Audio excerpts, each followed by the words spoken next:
The Tom Woods Show, episode 796. Prepare to set fire to the index card of allowable opinion. Your daily dose of liberty education starts here. The Tom Woods Show. Hi, everybody. Tom Woods here. Let me tell you, first of all, what's coming up tomorrow before I even get into today's topic. Tomorrow I've got Umberto Fontova coming on to talk about Fidel Castro. I realize we're a little bit late, but that's partly because Umberto was out on a hunting trip when Castro died, and then it was a matter of trying to line him up on a day that would work for both of us, and so we finally made it work. I've already recorded it. It's one of my favorite episodes of the show of all time, and I know I do say that sometimes, but not that much, considering there are nearly 800 episodes. I think you're really going to like it. It's just the thing you've been waiting for.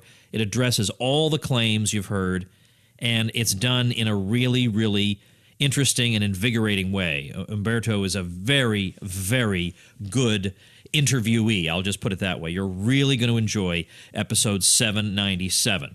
That's not to say you're not going to enjoy episode 796, the one you are listening to at this very moment. Today I thought I would just run through an article I saw.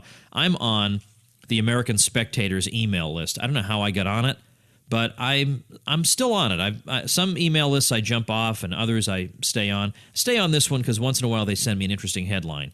And this article that I want to talk to you about is by Ben Stein, who is the well-known actor, and before that he was a speechwriter for Richard Nixon and Gerald Ford. He has an article called "Secession is for Morons," and I thought, oh man, come on now. Come on now. What is this all about? And he is saying that he's outraged that there are people. It's not even that he's outraged. He is contemptuous. Let's say it that way. He's contemptuous of people in California who are saying that the election of Donald Trump really should spur us to think about secession. And obviously, California is a wealthy state, and it would be one of the biggest economies in the world, even as an independent state. So, this is stupid, according to Ben Stein. Why is it stupid? Well, he says, they don't know history. Oh, boy. So now we're going to get a history lesson from Ben Stein. And he says, the ultimate in idiocy is this idea that California should and could secede from the rest of the Union and become a separate country. And he says, it's almost unbelievable, and yet it's also fascinating in a macabre way. He says, the idea that a state could secede was what led South Carolina to proclaim secession as soon as Lincoln was elected in 1860. In short order, South Carolina was joined in this strange idea by, and then he goes on and lists some of the southern states. And then he says, if it had not been for Lincoln's arresting state officials, Kentucky and Maryland would have seceded too, and that would have been the end of the USA as we know it. All right, let's stop right there. In short order, South Carolina was joined in this strange idea. Strange idea. What strange idea is that? The idea of self-determination. The idea that a people should not be kept in a political association that it does not want, if I may quote Ludwig von Mises. That is the strange idea. Now, of course, that strange idea ought to sound rather familiar to Americans who withdrew from the British Empire in the 18th century to form their own political association. That was a strange idea if we are to believe Ben Stein. And then he cheers the fact that Lincoln arrested state officials because, hey, you got to do what you got to do. That would have been the end of the USA as we know it. All right, but you know what? I'm going to utter the ultimate heresy, and I'm going to say, so freaking what? So what is what I would say. The United States is not a god to worship. It is a practical, utilitarian arrangement. And let's try to have a little bit of imagination, as I've proposed in the past. Suppose there were two places now in the geographical area we now call the United States. Suppose it had become two places, perhaps even more, but let's say it become two places. Would both of them have intervened in World War I, which almost certainly contributed to the situation that led to World War II? Would there have been two Woodrow Wilsons? Probably not. Would the 20th century have been a vastly better time? And would there have been far, far fewer people killed? Almost certainly. Would both of these geographical locations have had the same crazy interventionist policy in the Middle East? Maybe not. And so maybe the world would be more stable and safer today. In other words, there are a lot of goods that could have come out of this. Maybe both places wouldn't have entitlements that are completely impossible to fund and are going to blow up in everybody's faces. I mean, in other words, everything that we're living through now that's horrible and unimaginably bad might not have been replicated in both places or 3 or 4 places. But we're not allowed to think that because this is a strange idea. What's normal is the idea that everybody should live in a gargantuan country. It's normal to think 320 million people maybe, who have very, very significant disagreements with each other, who in many cases can't stand the sight of each other.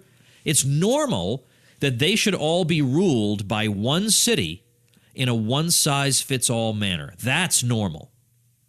But a situation in which some people say, we just can't go along with what our fellow countrymen are saying, and maybe it would be better for us to separate peacefully and each go our separate way rather than trying to shove one approach to life down the throat of the other. That's not normal. That's strange. That's strange, according to Ben Stein. It's strange that we should have this thought that we might want to try to live in peace instead of trying to force everybody into the same cookie-cutter mold. See, I think that's normal. I think it's strange that because I think of what we learn in school, we are programmed to think that the indivisible, large nation-state that is its own justification, it's a self-justifying goal. I think we're propagandized into believing that, and I think that's strange.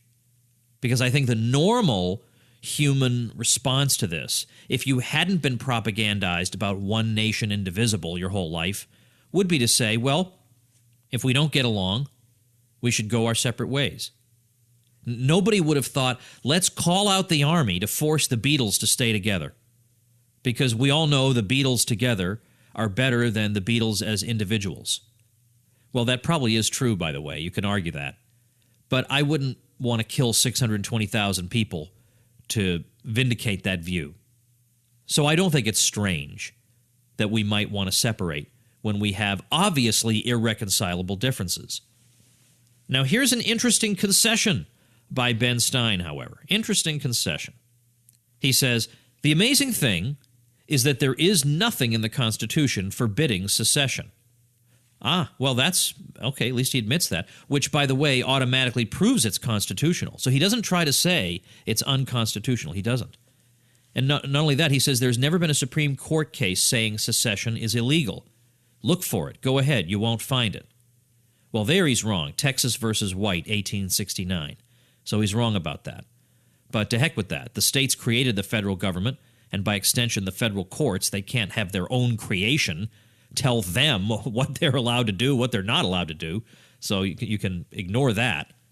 In fact, let me cite here a post of my own. I'm typing this in. I could just edit this out of the episode, but doggone it, I am not going to. I'm going to go to my site for a post from early 2011. James Madison, states need recourse against courts. This is, now, I'm not saying Madison was a big secession supporter, but, the implications of what somebody says are important. Let me read you this little passage from Madison from his famous report of 1800. And you'll see what I mean about how the states are ultimately the players here, not the courts. And he's saying the resolution of the General Assembly, he's talking about the Virginia resolutions of 1798, which spoke about the power of Virginia to interpose between the federal government and the people of Virginia when the federal government exceeds its authority. It says the resolution of the General Assembly relates to those great and extraordinary cases in which all the forms of the Constitution may prove ineffectual against infractions dangerous to the essential rights of the parties to it. The parties to it, of course, are the states. The resolution supposes that dangerous powers not delegated may not only be usurped and executed by the other departments, but that the judicial department also may exercise or sanction dangerous powers beyond the grant of the Constitution, and consequently that the ultimate right of the parties to the Constitution, again the states, to judge whether the compact has been dangerously violated, must extend to violations by one delegated authority as well as by another, by the judiciary as well as by the executive or the legislature. So in other words, the states have to have recourse against the judicial branch, not just the other two branches. He says, however true, therefore, it may be that the judicial department is, in all questions submitted to it by the forms of the Constitution, to decide in the last resort, this resort must necessarily be deemed the last in relation to the authorities of the other departments of the government, not in relation to the rights of the parties to the constitutional compact, from which the judicial as well as the other departments hold their delegated trusts. So in other words, Madison is saying that even if we may say that what the judicial department has to say is the final say as compared to the other two branches, vis-a-vis the other two branches, it is not the final say vis-a-vis the court and the states, the creators of the Union. And then he goes on to say, on any other hypothesis, the delegation of judicial power would annul the authority delegating it, and the concurrence of this department with the others in usurped powers might subvert forever and beyond the possible reach of any rightful remedy the very Constitution which all were instituted to preserve. So what I'm arguing in citing these passages is that even if there is a Texas versus White, that's ultimately not relevant, given that the Supreme Court can't be superior to the states in the same way that Frankenstein's monster cannot be superior to Dr. Frankenstein. The creator is in charge of the created thing. Anyway, let's get back to the article.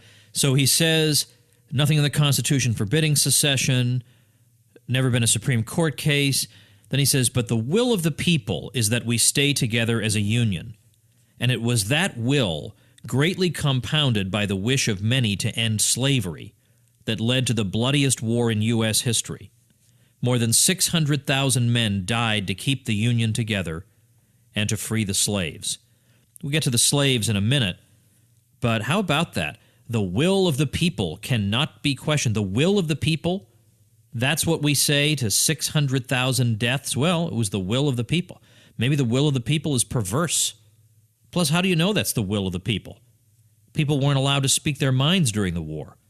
People were thrown in jail for speaking against the war. Tom DiLorenzo will tell you all about that in his book, The Real Lincoln, but any reputable historian will tell you all about that. So how do we know what the will of the people was? There were a lot of northern newspaper editorials at the time that said, let the South go. It would contradict every single thing we stand for to engage in a violent suppression of their withdrawal from the Union.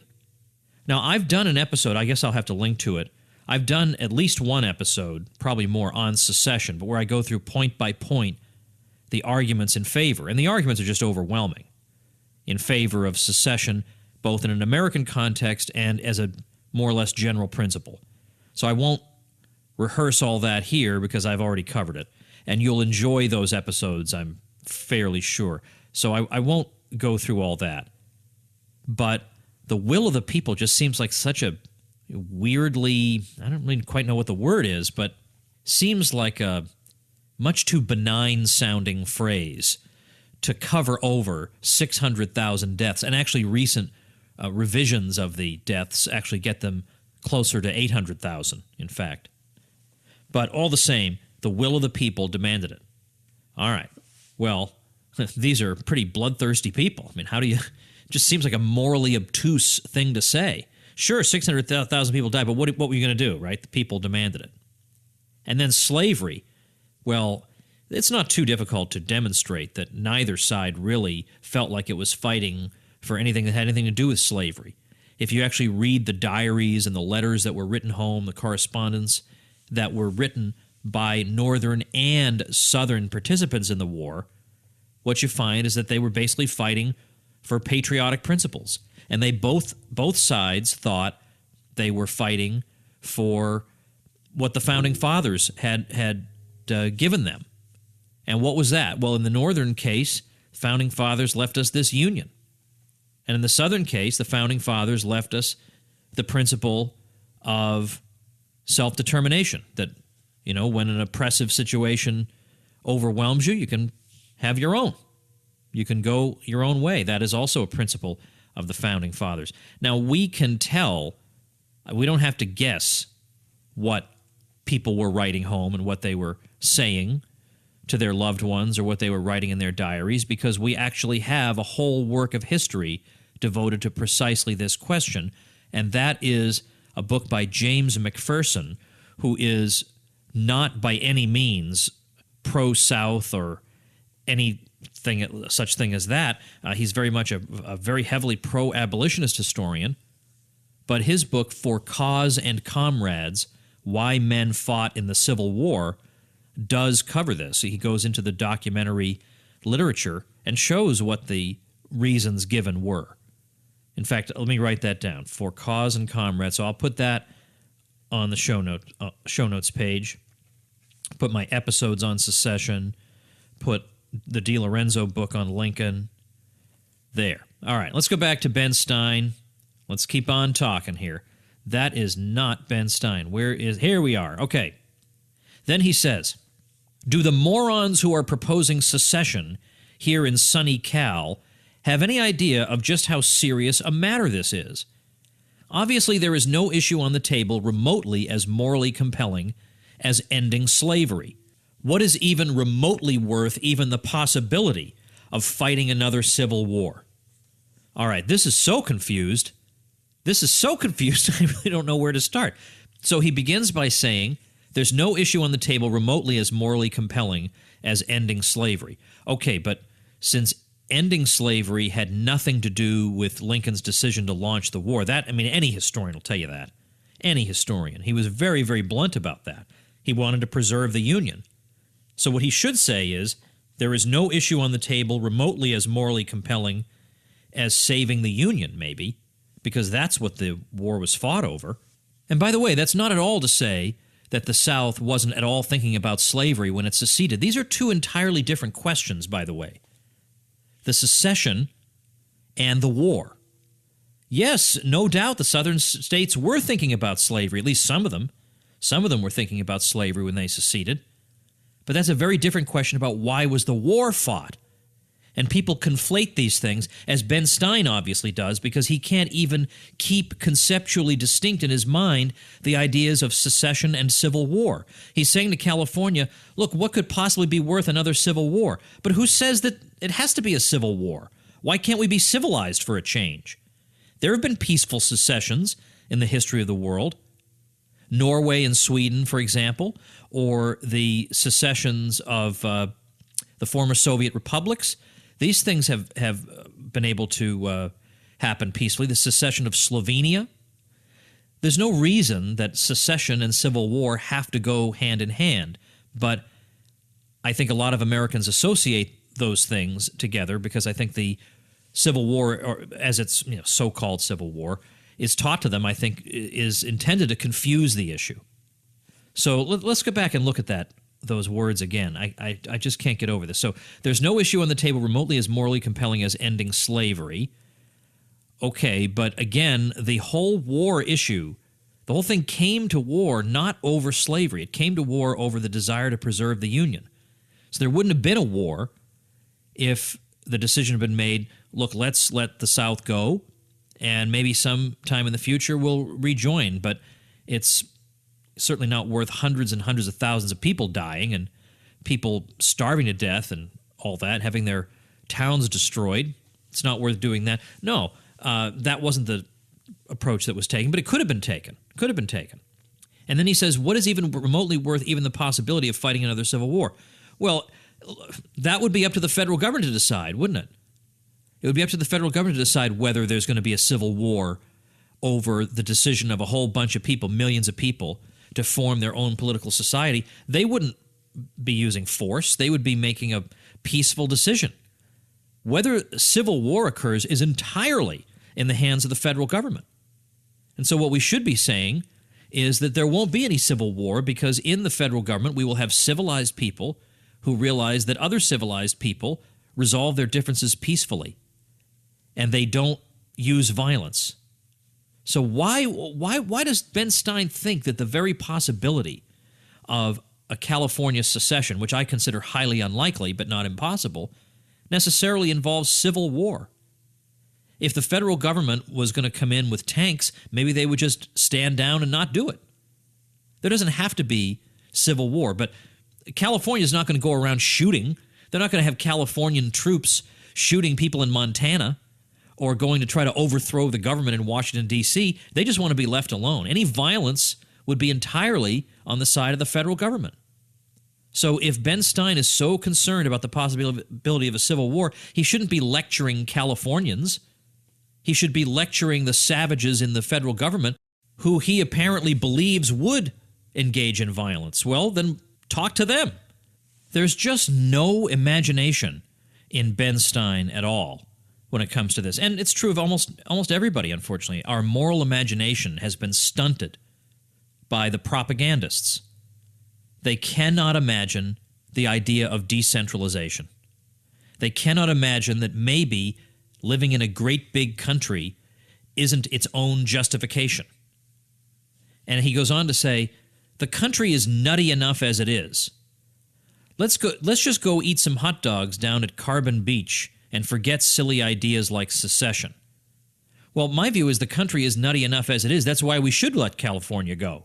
Half the nuts live there.